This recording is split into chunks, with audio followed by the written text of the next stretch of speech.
Wika ni Apostol Pablo sa Galatians 1:8. Sabi dun, mga kapatid, kahimat kami o isang anghel nang nanggaling sa langit ang mangaral sa inyo ng iba na ebanghelyo sa inyong tinanggap ay matakwil.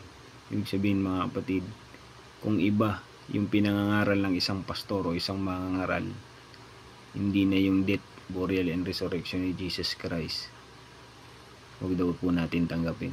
Bakit napakahalaga na malaman? Kasi yun yung plan of salvation.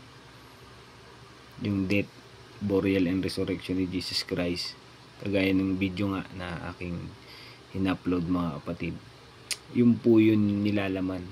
At sa madaling salita, yun po yung John 3:5, maliban na ang tao ipanganak ng tubig at espiritu, hindi siya makapapasok sa karyan ng langit. Kaya nga kaligtasan So ayan, sana nabigyan ko po kayo ng idea kung ano yung nilalaman ng ebanghelyo.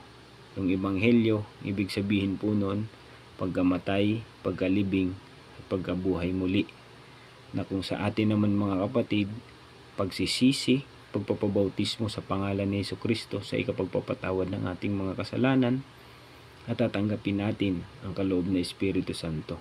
Yun po yung makakalakad tayo sa panibagong buhay, yung sinasabing born again. Ang born again po ay hindi religion, mga kapatid. Ito po ay proseso ng isang taong binabago ng Panginoon. God bless you, mga kapatid. Maraming salamat.